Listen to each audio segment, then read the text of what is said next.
Blog Talk Radio.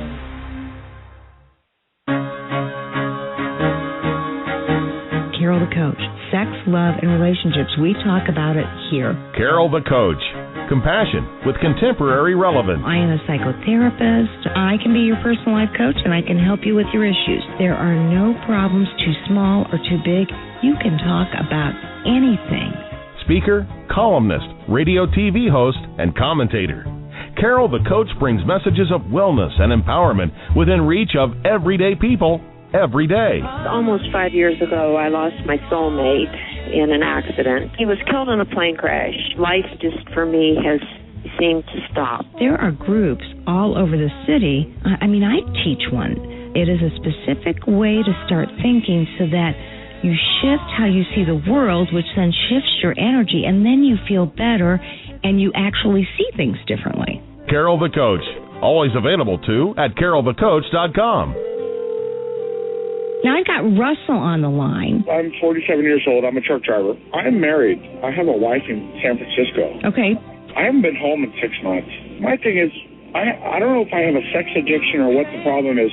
Why do I want what I can't have? And as soon as I can have it, I don't want it anymore. You're right on target when you say, I don't know if I have a sexual addiction. Well, guess what? Yes, you do. And you know what? That's my specialty, Russell, so you're at the right place. Continue. I meet women online, and I'm in a different part of the country. I travel all 48 states, so I love sex. I hear self-esteem issues. You never felt good enough, and you didn't feel like you were getting what you should have then, and you're reenacting that now. Do you want to change that about yourself? I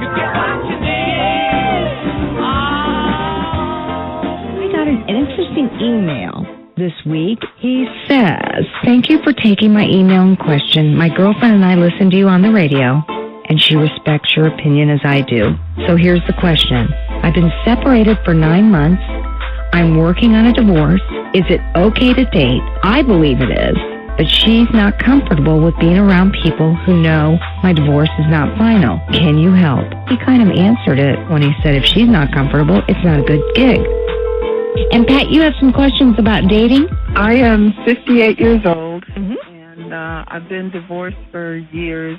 I was watching the Oprah show the other day, and they were talking about sexual desire. How does that factor in if you're after menopause? Obviously, being postmenopausal, you aren't going to have the same pheromones, but then the men you're probably going to be dating, they're not going to have that need to mate with you, for children. How do you feel about hooking up with somebody else? To bring Carol to your station, call John Quick at 317-432-0309. Available as a long-form talk show and in 60-second infomercials for even more revenue opportunity.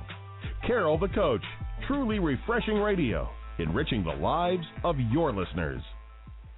And hello there, I am Carol the Coach, and I am available to talk to anybody who needs me to come to their radio station and talk about sexual addiction, because I'm telling you, this is a topic that is not talked about enough.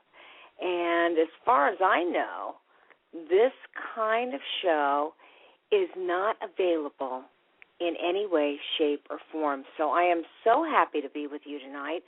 I really believe that it's an important topic because this is an epidemic.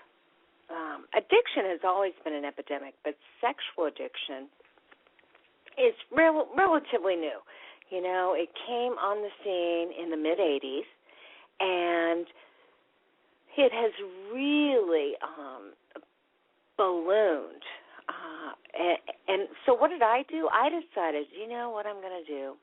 I'm going to get specialized training in this, and went through ITAP, which is the International Institute for Addictions Training, and I trained with Patrick Carnes. And anybody who has looked into this at all knows that Patrick Carnes has written probably more books than anybody else on sexual addiction. And when I got my training with him, I said, okay, now what am I going to do? And I said, you know what? I'm going to open up a radio show specifically for sexual addiction. And I got to tell you, I've got thousands and thousands of listeners all across the globe. I get emails and calls from Australia, New Zealand, Italy, London, Europe. It's just amazing that people are starting now to tune into iTunes, throw in the term sexual addictions, and they're coming up with the show. And so here's my mission. My mission is to educate you about sexual addiction and where you can go for help. And so what do? I oftentimes call different people who have expertise in sexual addiction. I ask them if they'll be on the show and if they'd be willing to talk about their expertise. So we've had people from the Meadows on. We've had love addiction theorists on. We've had attachment theorists who believe that truly part of the sexual addiction issue is an attachment issue. And so tonight I'm really excited because I am going to have John and Elaine Leadem, and they wrote One in the Spirit. It's a meditation course for recovering couples. And it is a book that I have followed with my husband. Many of you know that he is a recovering alcoholic of 18 years. And so we practice the methods in this book that go day by day. It's an amazing book that talks, on a daily basis about the challenge. What is the challenge in our life for the day?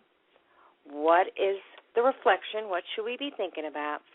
And then what do we need to do to leave it up to our higher power?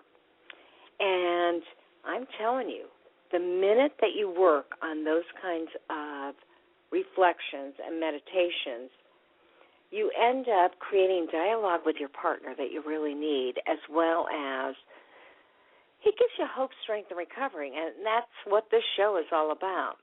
So tonight, John and Elaine are going to be doing something different.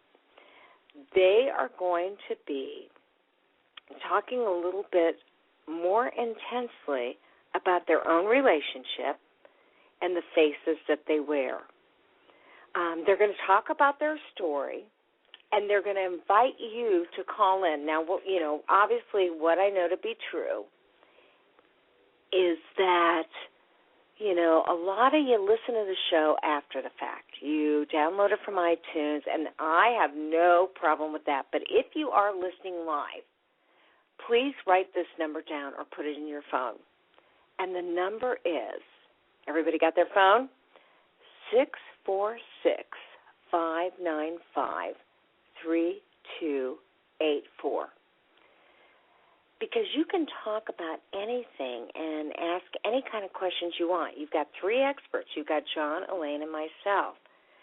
And we're here to help you with the issues that are plaguing your life. I got an email and from a person that said, hey, I've listened to your podcast today, and I'm very concerned that I qualify as a sex addict. And although there were lots of things this person didn't do, he actually admitted that when he gets online, he hides his history. And even though he has filters on part of his, like his laptop and his personal computer, he does not on the phone because he wants that window of opportunity. He says, no one really knows, but I'm so afraid of being discovered that the shame is overwhelming, and he knows that his offenses are becoming greater and greater and greater. And he asked what to do. So the first thing that I say is, if you are really concerned that you might have a sexual addiction, you need to read Out of the Shadows by Patrick Carnes and get the book Facing the Shadows, which is a workbook, and it can actually help you through the steps. Now, last week I got an email from somebody who wanted to buy the Recovery Start Kit. And that is 120 days worth of exercises that you can work on to begin your recovery. It should not be done alone.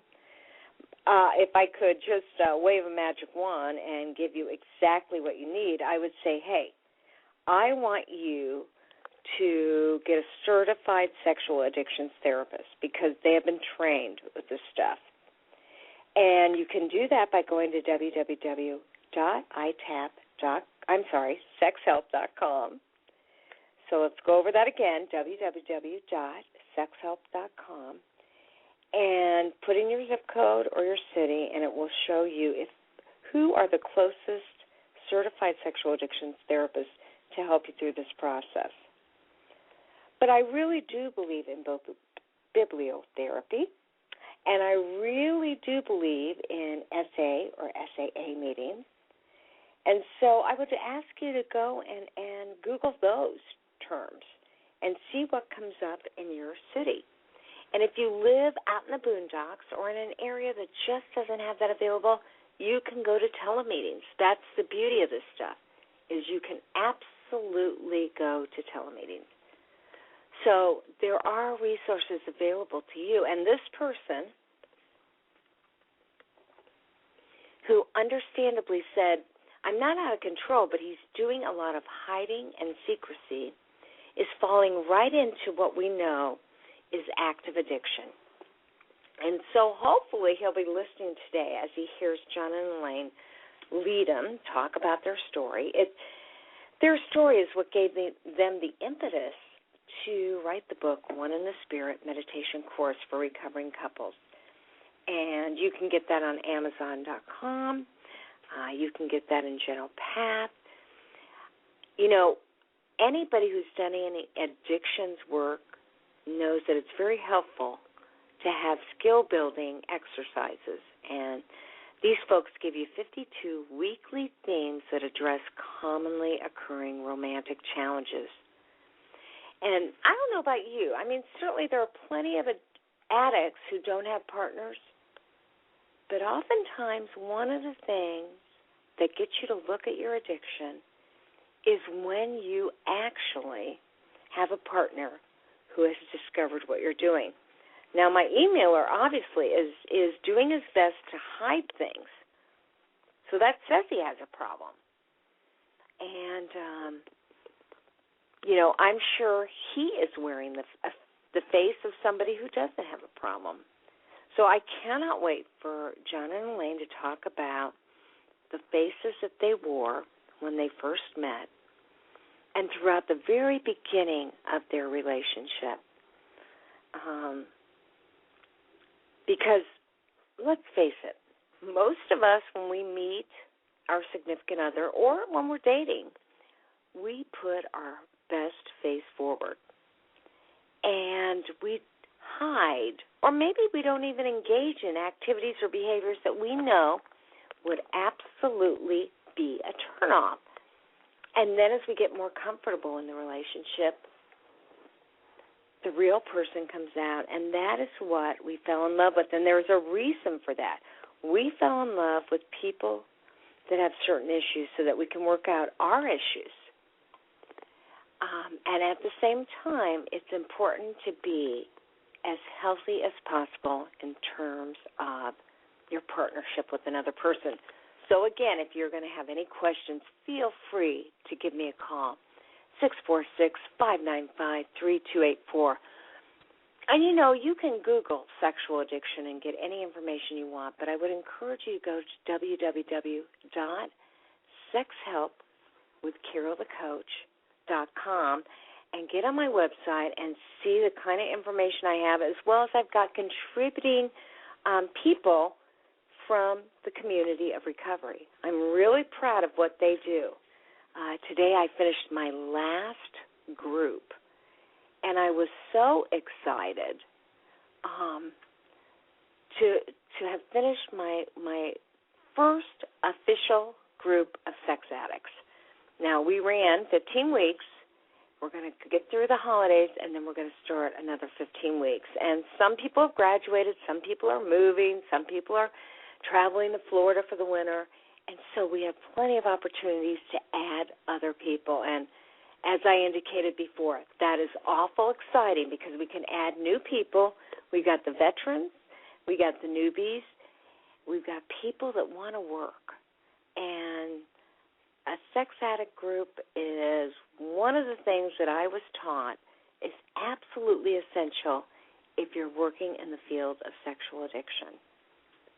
Now, if you've got a pen and paper ready, you're going to want to copy down another important website, www.leademcounseling.com, and that is spelled LeademCounseling.com. These folks are out of New Jersey, and I got to tell you, one of the couples that I've worked with forever that have been in my sexual addiction group, amazingly are moving to New Jersey, so I'm so glad that they're going to get to work with John and Elaine. I'm just thrilled that they're going to move on to two people that really know the field of addiction, drugs, alcohol, and sex. So, again, I cannot emphasize enough how important it is to work with experts when you really, really, really want to maximize your treatment. So keep this number close, 646-595-3284, and we'll be waiting for your calls. This is Carol the Coach, and again, I cannot emphasize how important it is to get information about addiction. I mean, truly, so many people white-knuckle it.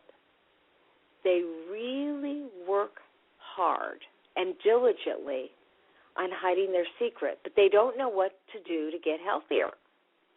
And I'm here to promise you that unless you read the right materials, talk to the right people, and get into the right meetings, you're not necessarily going to get any help.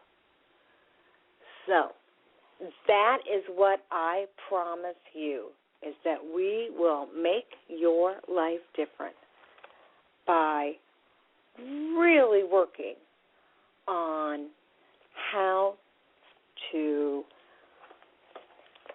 work on addiction so that you absolutely, positively make your life better.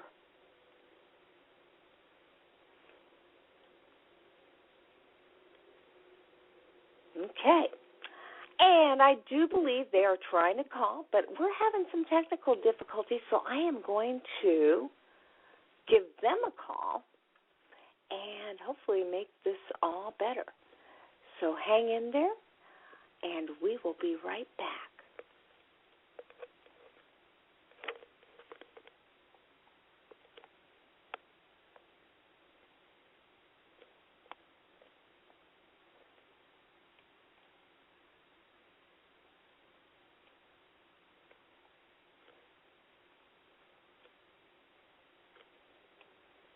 All right, here we are. And again, you are listening to Carol the Coach, and I am so excited to be talking with you today and working with you on sexual addiction. So John and Elaine Leadem are experts in the field. I guarantee you will really appreciate the work that they are going to do. So I am trying to get them on the line. I am working hard on that. And here we go.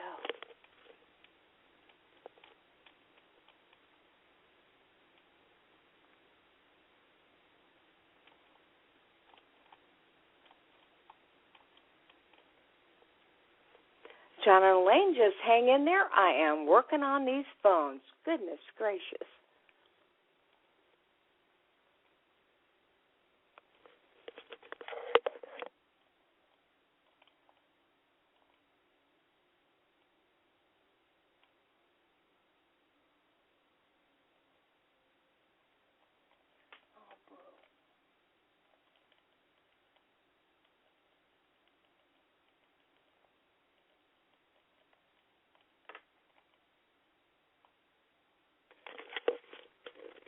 All right, are you there?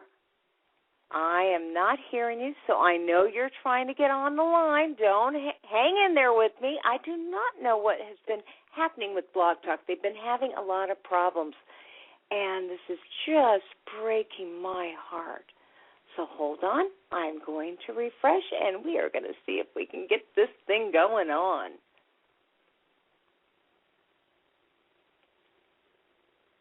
All right, it looks like after some refreshing time, there we go. John and Elaine, are you on the line? We are, Carol. Hi, Carol. Goodness gracious. Blog Talk has been having some difficulty, and I so apologize for that, but I'm so excited to have you because I'm telling you, I know tonight you're going to share a little bit of your personal story to help inspire our listeners so that they know that they're not alone in what they're facing themselves. So you had wanted to talk a little bit about your life and how you met and kind of the faces you were wearing prior to working solidly on your recovery. Who wants to tell me first how this all came about? Hi, Carol. It's John, and thank you for having us back. We're a little sad that this is our last show, but we have so thoroughly enjoyed the opportunity to be with you and your guest. The stories that we're going to relate tonight are our stories. We have written them out in narrative form because when we are working with couples, and in our upcoming book, Awakening to Your Soulmate, A Decision to Be in Love, we encourage couples to write out the stories of how their relationship developed and the antecedents and the consequences that they have encountered in their relationship. And so if we ask couples to do that, we are going to do it ourselves. So we will share that story tonight with you as we have so many times with other couples. And I'll begin. And John, let me ask you, because you said, obviously you have them right, the antecedents and the consequences. Now, for somebody who might not know what antecedents means, well, how would you describe that? There's a story behind every set of behaviors and every set of defense mechanisms or behind our defects of character. And that story is tied to the life experiences that we endure as children and the strategies that we develop for coping with those life experiences. The story that Elaine and I are going to share with your guest tonight will outline for your listening audiences the life experiences that led to some of the very self-destructive masks that we wore in our relationship, and you'll hear about how we overcame them. Okay, so these masks that you wore when you met each other were driven from your childhood and the situations that you dealt with as younger people. So continue. Thanks. Neither Elaine nor I are parent bashers. We don't blame our parents for who we are and discourage that defective character in our clients. Having said that, I will add that the families that Elaine and I grew up in were ones that if we had a choice, we would not have chosen them. Both of us were born into alcoholic homes, and the world that Elaine and I grew up in was shrouded in fear, abuse, neglect, and spiritual deprivation.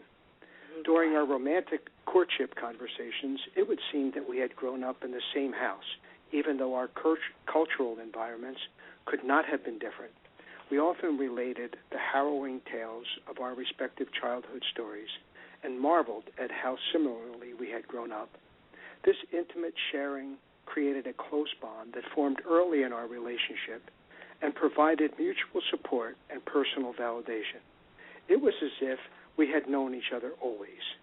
Yeah, and it's almost as if you magnetized each other into your life because of your childhoods. In a lot of ways, yes. Okay, continue. Okay. Our professional work with families and couples had taught us that a child's pre-teenage years are sometimes times for intense training for romance and intimate communication, a sort of marriage college, if you will. Most children study their parents or caregivers intently to learn how people who love each other are expected to behave towards each other. The courses we had taken in marriage college would leave us ill-prepared, unfortunately, as adults, to be nurturing, even if we had managed to keep our prayerful childhood promises that neither of us would drink. In their best moments, our parents lived like married singles who were engaged to be divorced. And in the dark times, they taught us why we should never marry. We did not remain abstinent as promised, but we did manage to retain the college lessons well. Elaine? The hardships that John and I bore as children growing up in alcoholic homes are far from unique. Most of the forgotten children of alcoholism know what it's like to grow up with a huge hole in their heart. Most of us are no strangers to trauma. The sexual abuse I endured and the lessons that John was taught, that his father claimed would hurt him more than John, are stories that many forgotten children can recite by heart. The experiences we had endured had become a strong source of attraction that we felt towards each other. Our work with couples reveals a pattern similar to our own. Romantic partners with traumatic childhood backgrounds are often attracted to the depth they find in each other. The bonds that they developed are formed quickly and generally run deep. The problem with this pattern is that we tend to be attracted to mates that have been pretty mangled up by life and have not taken the steps to unmangle themselves. John? By the age of 13, I had already committed the most egregious acts that I had ever witnessed in the shadows of my father's alcoholism. I was 5 feet 6 inches tall and 225 pounds of what my mom still called baby fat when I discovered sloe gin in the boys' room at the Immaculate Conception church dance. As I reached for the brown paper bag, I vaguely remembered my childhood pledge to abstain from alcohol that I prayerfully offered every night before bedtime. I promptly dismissed the vow as an immature resolution of a child trying to calm his mother's fears, that her son would grow into an alcoholic like her husband and her father before him. But I knew what Mom did not know would not hurt her. I thought to myself, and besides, I was never going to be as bad as my dad anyway. The memory and the resolution vanished.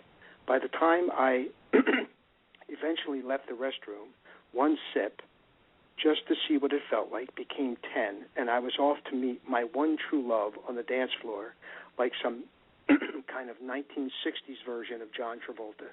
Could you imagine a drunken 13-year-old whose obesity prevented him from seeing his shoes, with a Saturday night fever and a belly full of sloe gin, trying to boogie his way into the heart of the first girl he met on the dance floor, when I had never danced a step in my life?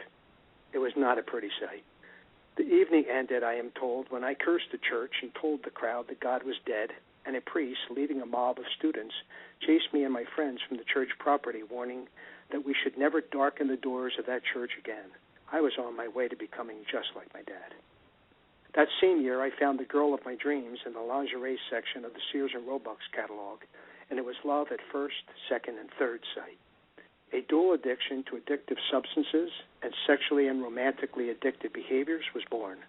I was not going to draw a sober breath for another 5 years, and the pursuit of romantic and sexual fulfillment was going to become my second drug of choice right after Southern Comfort, and remain a matter of fantasy and self-delusion for another 3.5 years after I got substance sober.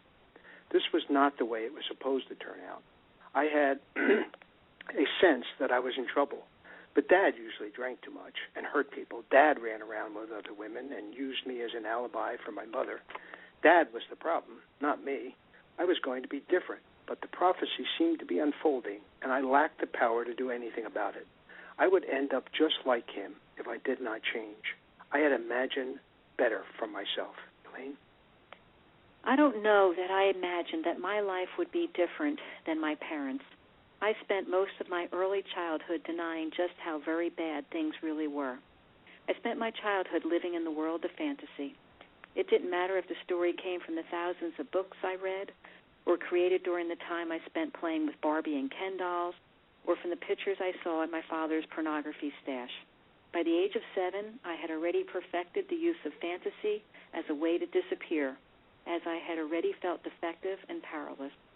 I can recall feeling like I was flowing down the aisle at St. Philomena's Church, dressed in my white dress and veil during my first Holy Communion ceremony.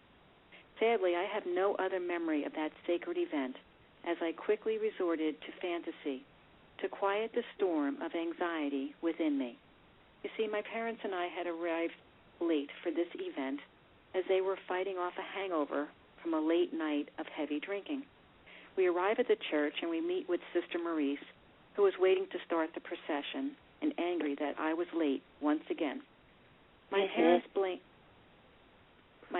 blamed our tardiness on my irresponsibility, but Sister and I both knew the truth, and neither of us was going to talk about it. She rushed my parents off to their seats and enlisted me in her denial that my parents never meant any harm, as she assured me that they were good and loving people who were only going through rough times. When I protested and tried to explain the horrible scene in our living room last night, she reminded me of the fourth commandment, that I honor my mother and father, and I quickly departed one more time for the world of fantasy that had become my anesthesia. I spent the remainder of the communion ceremony in the zone of self-delusion that I would migrate to again and again in the years to come. The fantasy that took hold that day was one of me being married to my partner, and the thoughts of us were living happily ever after. This theme of my pursuing men to rescue me was to return over and over throughout my life until I had addressed my sex and love addiction. The years following were marked with incest and other forms of sexual abuse that, as much as I tried, could not be numbed away by flights of fantasy or my attempts to assume the lives of the heroes or heroines that I read about in the library books that I read each day. I would need more. I found alcohol by the age of 15 and was secretly engaged to be married to a 15-year-old boy that worshipped the ground that I walked on. I was not exactly sure what that phrase meant, but I had heard it while attending marriage college, and being worshipped was definitely a phenomenon associated with a soulmate. I defiantly took risks in order to feel good, and when that did not work any longer, I found myself going to any length necessary to feel nothing at all. By the time I reached high school, I had gone from a good little girl who could not understand why others did not see or treat me that way, to an alcoholic who desperately sought and attempted to conquer every possible suitor, especially those who worshipped me. There was no fidelity, no honor, no decency, and most of all, very little conscience to get in my way. Instead, I was filled with anger at all the men who had abused me, and for the many who I thought failed to protect and care for me. I was determined to get even with them, get even at them no matter what it cost me.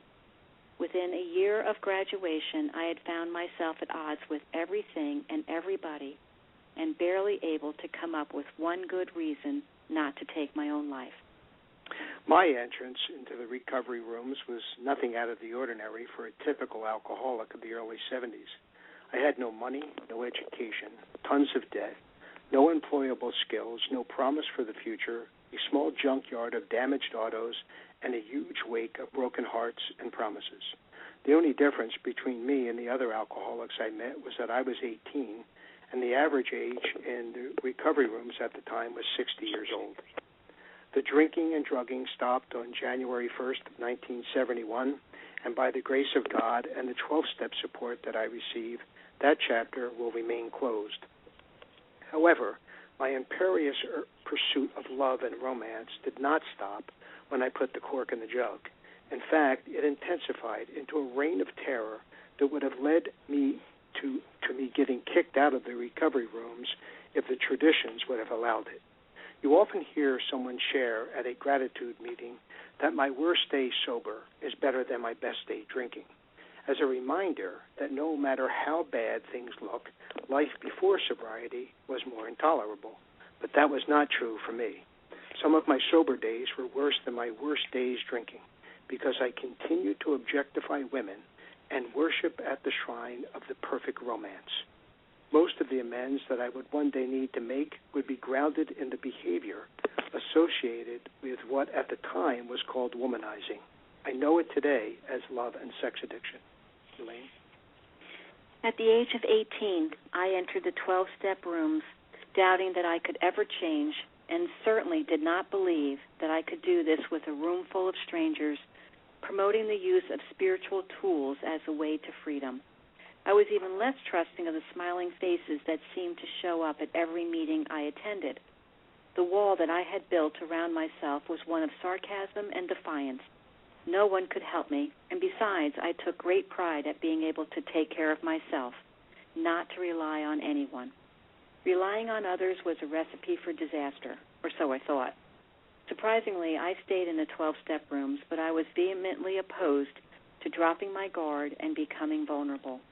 What I couldn't see, but eventually was able to do, with the help of many, was that my very best efforts to protect myself had failed to protect me from others or even myself. The obsession to use substances to alter my mood was removed early, and the relationships I formed in the recovery rooms encouraged me to make the changes in my personality through the steps that allowed me to imagine a life without revenge and the prospect of love. John and I met in the 12-step recovery rooms, and I saw in our relationship an opportunity to rewrite the way the story of my life would end. He was not the perfect man. In fact, he openly talked about his flaws. He was certainly not the man that my childhood heroines rode off into the sunset with. He did not worship the ground I walked on. In fact, he even seemed whole without me. I recoiled from his claim that, while he loved me, I would always come third in line after the 12-step fellowship he had come to know as family and after his relationship with God. I don't know why I did not run from the relationship immediately. Perhaps it was because the old-timers had warned me not to leave before the miracle happened. Or perhaps it was because we were brought together to promote continued healing in each other. My untreated love and sex addiction brought me to a bottom I had never known with addictive substances. Perhaps it was because I had been sober long enough to know better, and perhaps the havoc I was wreaking could no longer be credited to intoxicants. I had spent 3.5 years shooting romantic fish in the recovery room barrel, and my last catch tried to kill herself after our breakup that I fashioned was for her own good. You know how the storyline goes. I feared that I had become the character described in Chapter 5 of the recovery text, Alcoholics Anonymous, as being constitutionally incapable of being honest with myself or others. I confessed my sins to an old-timer that told him of my fear. He gave me good advice and bad advice. The good advice was that there was hope for me because a person who was constitutionally incapable of being honest with himself or others would never pose the question in the first place. Sociopaths, he assured me, don't walk around wondering why they don't have a conscience. The bad advice was twofold. The first bit of misguided wisdom defined my problem with women as being related to my immature desire to allow them to get too close. Romance and love is great, he growled, but it needed to be kept separate from the business of recovery, and he warned that I should never let a loved one meddle in my program. He further encouraged that all was fair in love and war, and I would be better off not making any emotional commitments. He closed by reminding me that under every skirt there was a slit, as if women would be my undoing. I was in a world of pain with no anesthesia and sought retreat in the priesthood, but that did not work out as I had planned. Convinced by a priest, recruiter, that I was trying to run from my problems with women, I entered a period of abstinence from romance and sex to find out what was wrong and why it was that my life became so very unmanageable every time I entered a romance. During that 20-month period of romantic and sexual celibacy, I discovered my desire to fill the hole in my spirit with a romance or with sex was virtually the same strategy I had unsuccessfully attempted with booze. I came to understand the deeper meaning of the phrase, our liquor was but a symptom. My obsession with women, sex, and romance was every bit as addictive as my love affair with Southern Comfort had been.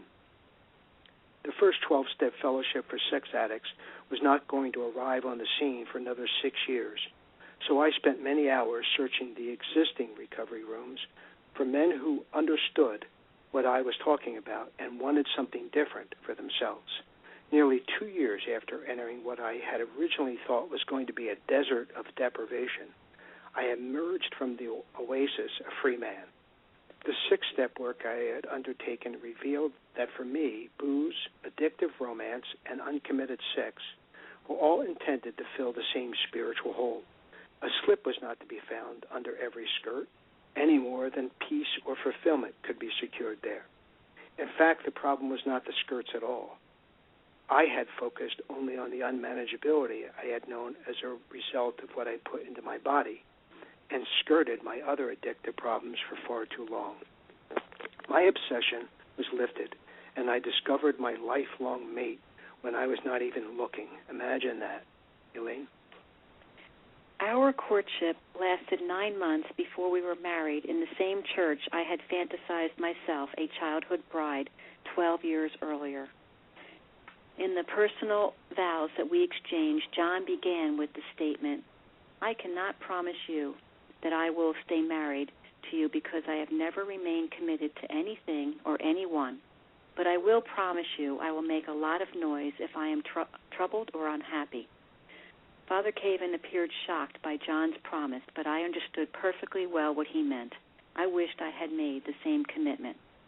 Before our first anniversary, I had cheated on him and disregarded every recovery commitment I have ever made to him, my God, and to myself. He was aware of my withdrawal from the recovery rooms, but not the affair. The affair was not an attempt to free myself from my marriage or an angry, vengeful retribution against John.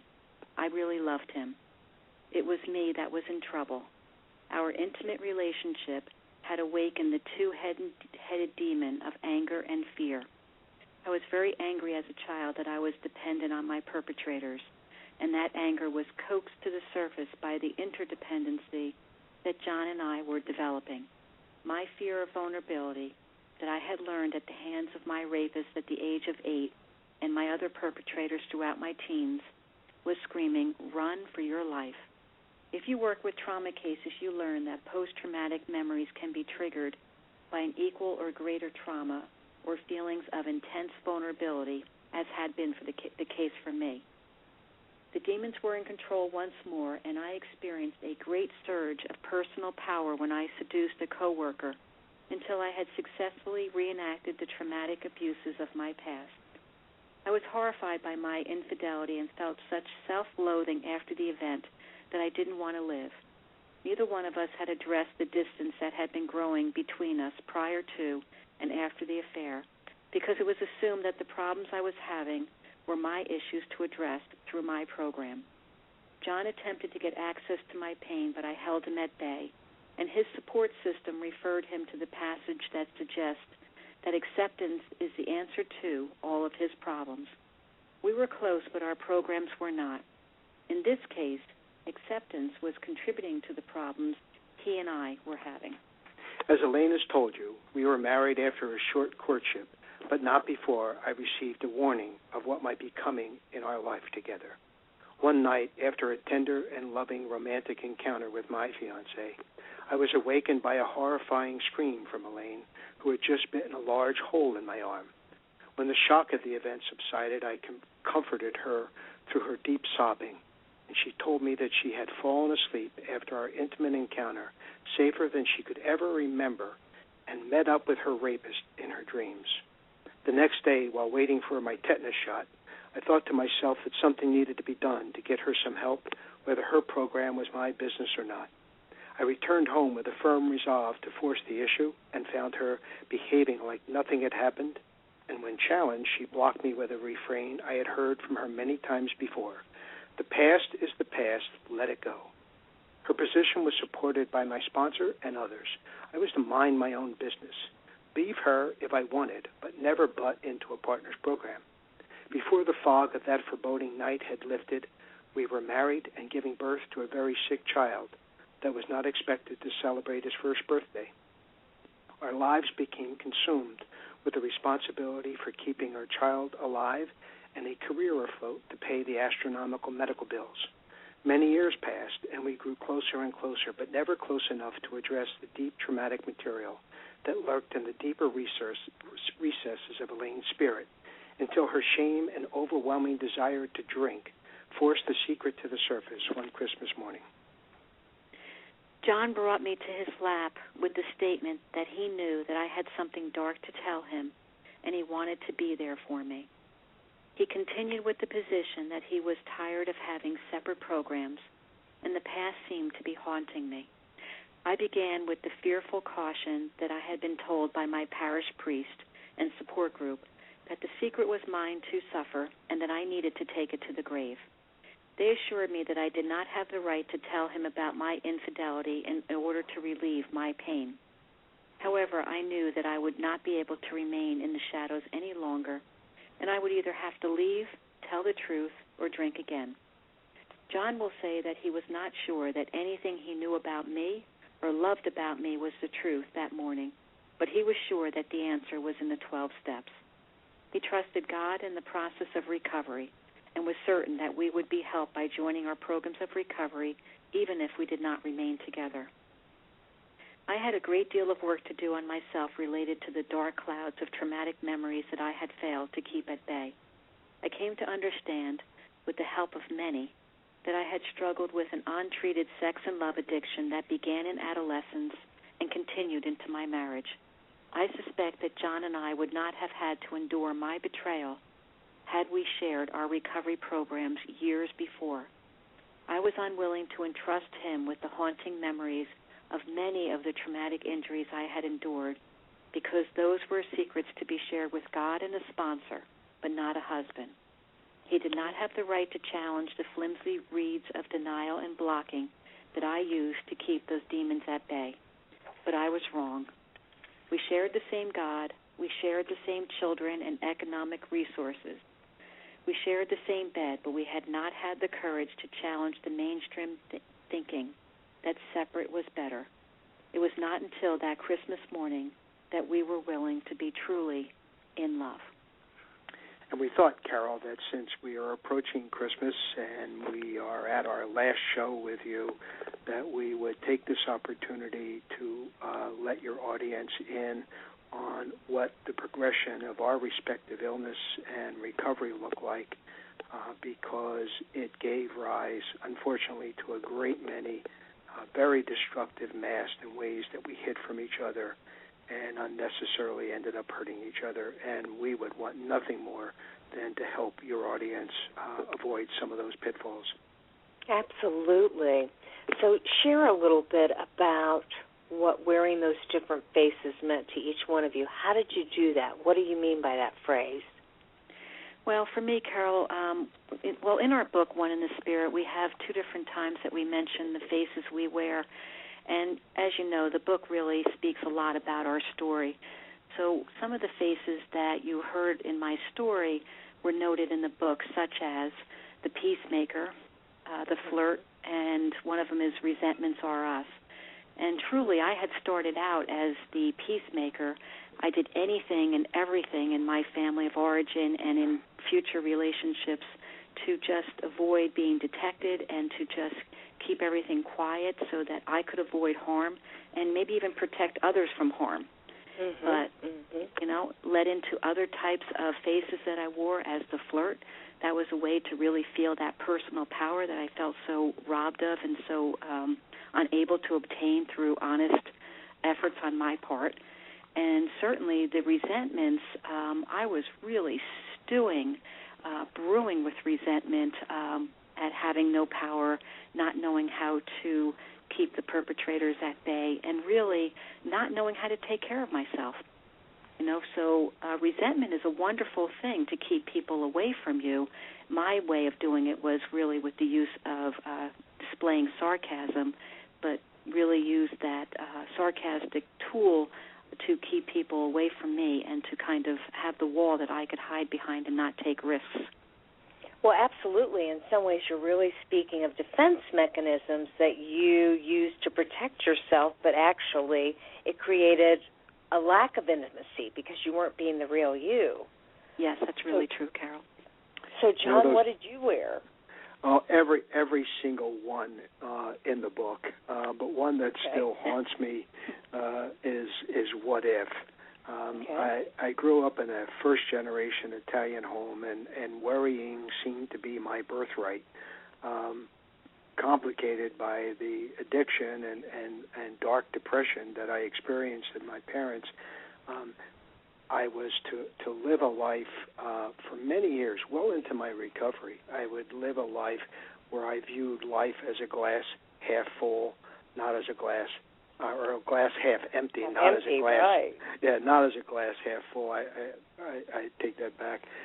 Most of the time, I viewed life as someone had broken my glass and spilled everything out. So, I would struggle for many years in our marriage with the what-if scenarios that would generate anxiety and fear.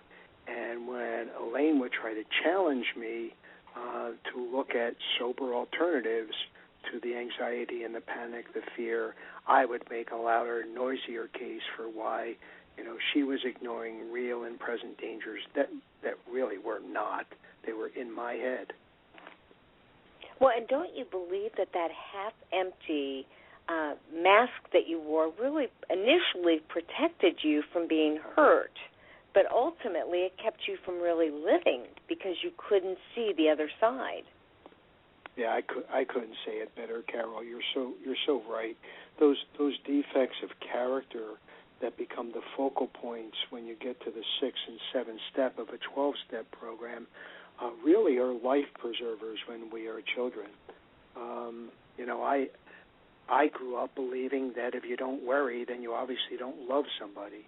It was going to be a long time in recovery before I was introduced to the opposite of that, which is if you worry, why bother praying? Well, and can I ask Elaine then, if John did the what-if scenarios all the time with you and kind of turned the tables on you when he was really feeling anxiety, how would that affect you, Elaine? Well, multiple ways, depending on, truthfully, what my emotional and spiritual condition was at the time that this would happen. But oftentimes I would feel pretty pessimistic because, again, I carried that peacemaker role for a long time. So he's doing the what if, and he's having the anxiety and everything, and I'm wanting everything to be rosy, everything to be great, and isn't everything wonderful? So it would really cause stress for me because I'm trying to make everything nice and keep peace and help him with understanding, no, the glass is not only half full, it's bubbling over. Can't you see this? But part of that was also another facade on my part because, one of the tools that I used through growing up was to ignore what was in front of me and just kind of have almost like a Pollyanna view. Well, absolutely, and I'm thinking about how you overdid it in this direction. John, you underdid it in the other direction, but ultimately the two of you met and were attracted to each other because the healthy part of you wanted to be better and to learn the healthy way of interacting. That was certainly true for me, but that didn't come until I had decided that I was not going to be in a romance until I could figure out what it is that changed in me every time I got into a relationship with a woman. I thought I had a broken picker, and it wasn't the problem at all. The problem was I changed when I was in a romance, and I behaved less and less sober. So then, for both of you, what do you think was the saving grace that allowed you to finally figure it out, that it wasn't the picker, that it was something inside of you that needed to change? Well, I grew up in the 12-step fellowship, as you've heard me talk about a couple of times. I was 18 years old, and so it wasn't really a rehabilitation experience for me. It was more of a habilitation experience. I was to learn how to live life by watching other people, and I began to look around the rooms in the recovery rooms at the people who seemed to be happy, joyous, and free, and finding a way to share that with their partners. And I knew that I wanted that. And I think had I been allowed in the priesthood, I would have not found it. I got turned down in my bid for the priesthood because I was running. The priest that turned me down was right. I needed to face what I didn't know then, because there were no S fellowships to be had. that I had an untreated love and sex addiction. Until I got help for it, I was going to continue to flounder. And can I ask you something, John, because obviously you had multiple addictions. Did you find that when you got one addiction under control, the other one ramped up? Well, most of the time that was the case. I believe, as I had read many times in the recovery text known as the Big Book, Alcoholics Anonymous, that our drinking is but a symptom of an underlying spiritual malady. And when I don't take care of spiritually and emotionally what's wrong with me, something else is going to pop up. It isn't necessarily so that to treat one addiction will trigger the onset of the other. It is the failure. It was the failure on my part to do what the 12th step said, and that was practice these principles in all our affairs. If I was to begin to practice the principles of recovery in all my affairs, and if I had stopped having affairs, life would have been better, faster. And that makes total sense. So it was really being able to practice those principles as well as to really embrace spirituality within the 12 steps. Yes.